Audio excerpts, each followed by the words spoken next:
for a number of teams, so Week 5 should give us a glimpse into the future to see how these teams from the 6As to beyond square up before district competition.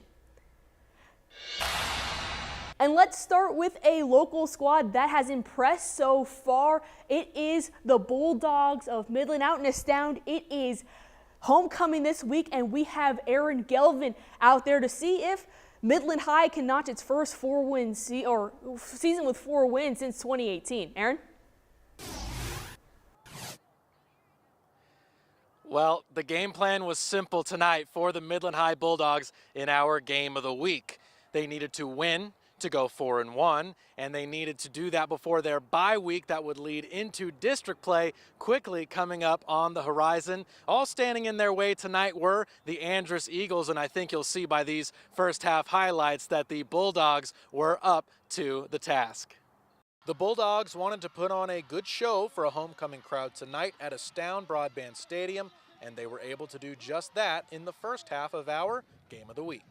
MHS dominated in the trenches, both offensively and defensively, and it was the quarterback, Jake Cunningham, who got the scoring started with this long touchdown run along the left side. And the onslaught continued as Midland High suffocated an already struggling Eagle offense and continued to grind out big runs using their triple option offense. A tipped ball here results in a Bulldog interception, and the purple and gold were rolling all the way out to a 29-0 lead following this long touchdown run as Elijah McCoy breaks free to extend the lead. All right, I'm here with the head coach of the Midland High Bulldogs. Offensive line doesn't get talked about a lot, but it looked like you guys really took it to them on that side of the football, specifically with that unit early on, and that helped your running game. Talk about what those guys meant tonight. Yeah, those guys are incredible. Coach Martinez, the work that they put in is unmatched, and I'm just always happy when it shows for them because they work hard, on the mental side of the game, and we try to work really hard on the physical side of the game. And they just did a great job executing tonight. We've been getting more experience, and so we've seen more and more looks. And when they apply their rules and they play with a great pad level and great effort, good things happen.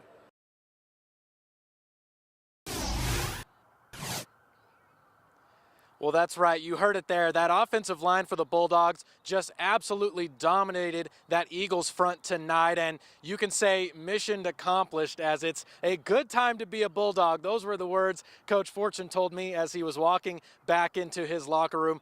4-1, walking into your bye week with district play coming up very, very quickly. And we will see how the Bulldogs do in district play, but it's all smiles tonight here from Astound Broadband Stadium.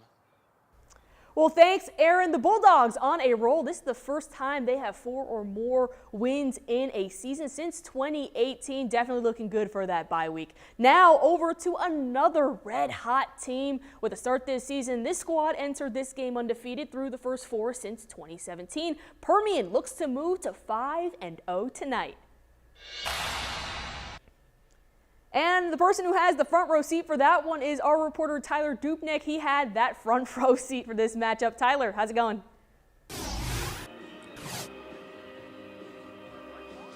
Yeah, Jenna, this was a really fun game tonight. We saw the Permian Panthers put up 56 points, their highest, their biggest offensive output of the season. And let's go ahead and look at those first half highlights.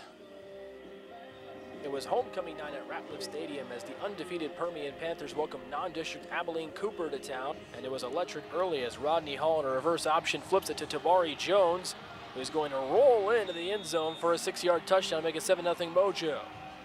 A fumble recovery on the next drive set up Permian for another touchdown here as Justice Laura surges into the end zone with a 3-yard touchdown, all business early on as the Panthers go up 14-0. However, the ensuing kickoff, Mojo with all of it at the moment, but it's Cameron Herron for Abilene Cooper who turns on the Jets, makes the kicker miss, and turns on the afterburners. It's a foot race and he's loose. And he's going to win that foot race for a 99-yard kickoff return touchdown to get the Cougars on the board.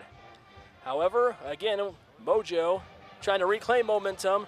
First play on the next drive is a 65-yard touchdown pass from Rodney Hall to Jaquan Richardson to make it 21-7.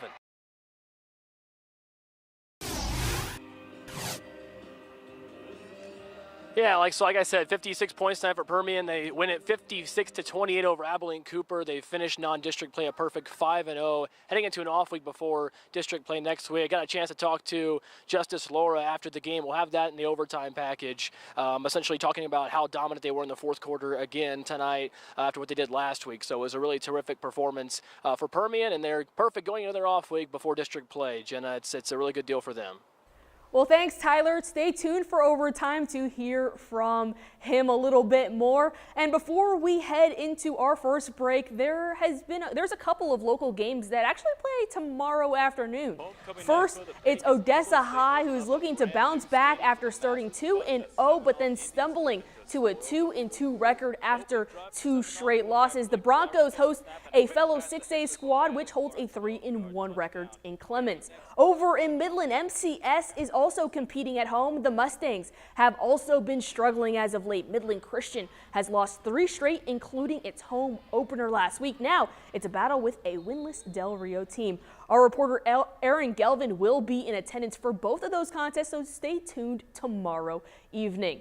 And you're going to want to stick around tonight because we cover some Seminole and Pecos, and not to mention highlights from all the way out in Andrews going up against Lubbock High. And to top it off, a battle between Big Spring and SNYDER.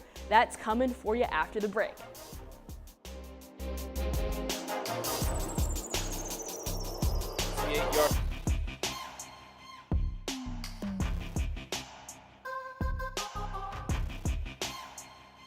We're the Midland High Bulldogs. You're watching Gametime on News West 9.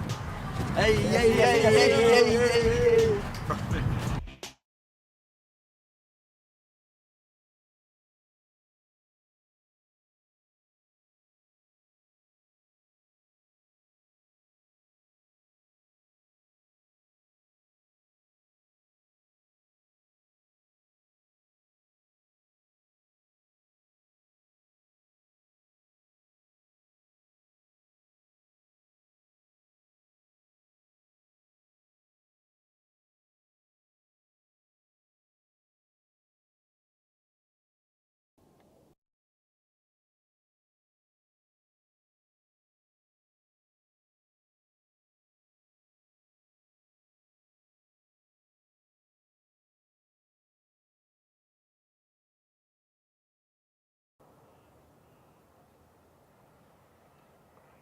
Mic check, 1, 2. Jason, mic check.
Well, welcome back to Game Time. It's still week 5, and we're going to keep things rolling with some 4A competition. It's homecoming over in Pecos, and the Eagles celebrated by breaking in their new stadium against Seminole. And to catch this momentous occasion, it's Jason Freund out there. Jason? All right, well, thanks, Jenna. The mood was good here at the very beginning of the game. However, that good mood did not last too long as the Seminole Indians took care of business here at Eagle Stadium, 68-14, especially dominating in the first half. Let's take a look at those first half highlights. Homecoming night for the PECOS Eagles. They open up a brand new stadium for the masses, but the Seminole Indians looking to spoil the good mood. Opening drive for Seminole, quarterback Blake Flowers gets the snap and a quick pass to Hector Contreras for a 12-yard touchdown. Very next drive, Seminole back on the attack after an interception. Handoff goes to Garrett Lentz for an easy 8-yard touchdown. Seminole would score again. PECOS needs points. Fullback draw for Brian Rueda, and he's going to push the pile and force his way into the end zone for the first PECOS touchdown in their new home. Seminole will still lead this one 35-14 at the half.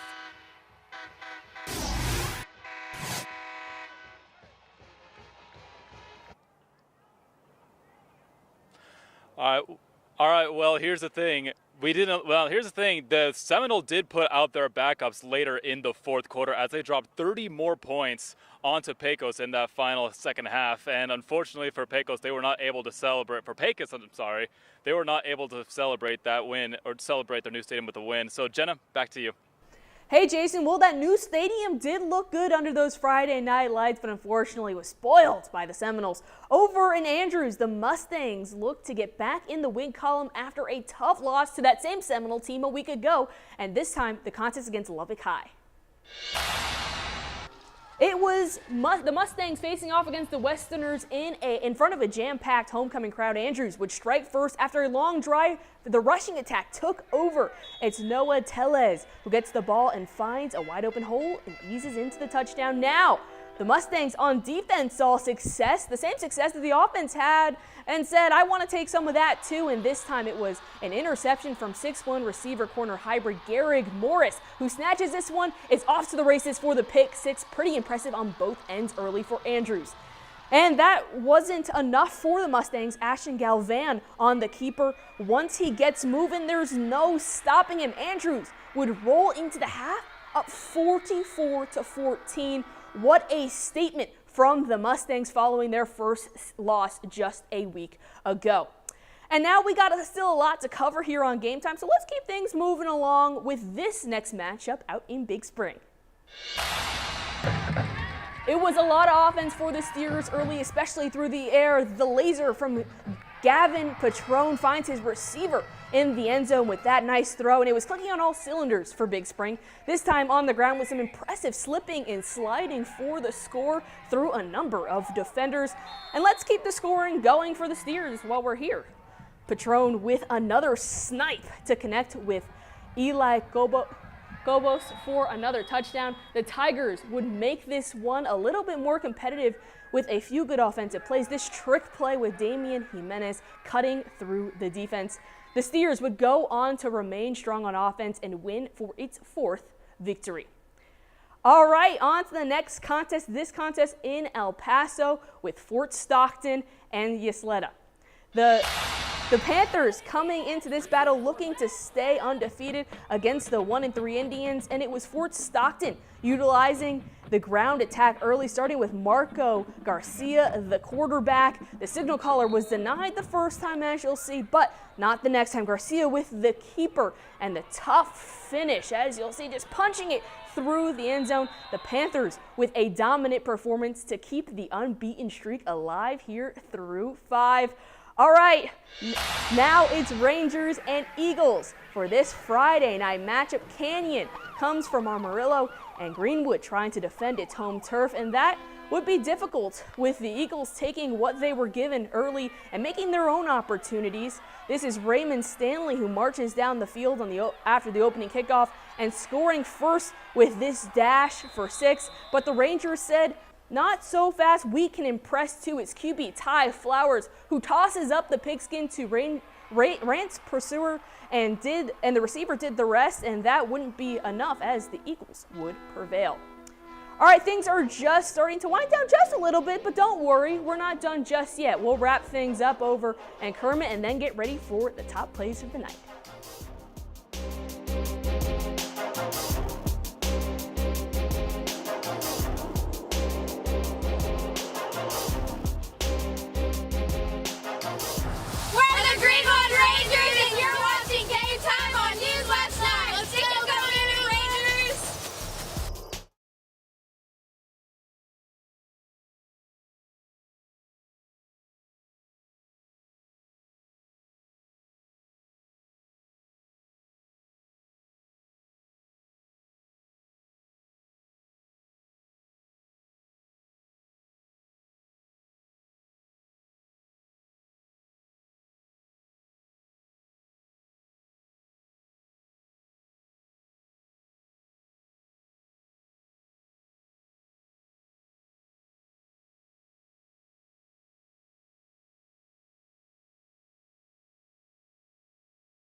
Welcome back to Game Time. We're not done just yet. We still have to make our way to one more couple teams in the basin for a basin battle.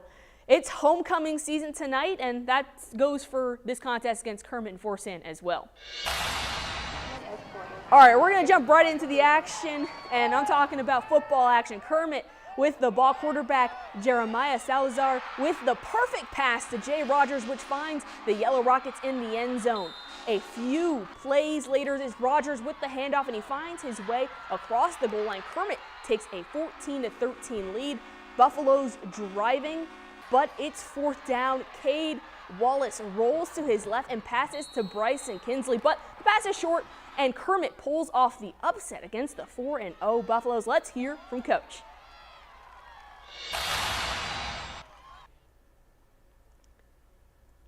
This is a huge win for us, huge win for this program.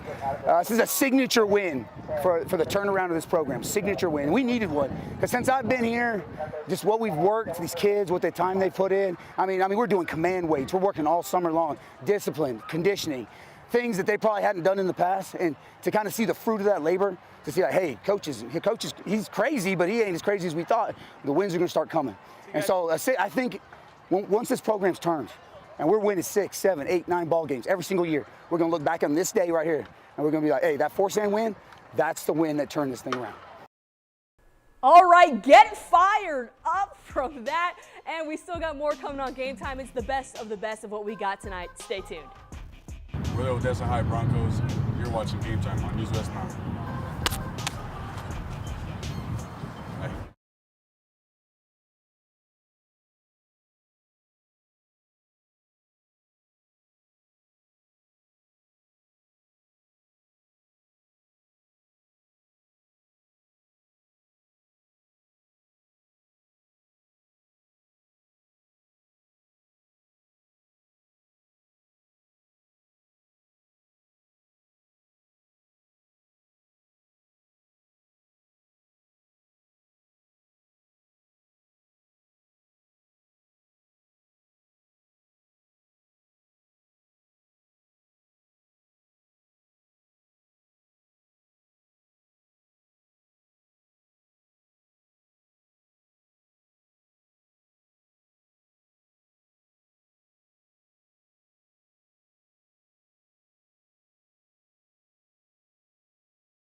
All right, now it's time for the best of the best. That's right, it's top plays. Let's get right into it.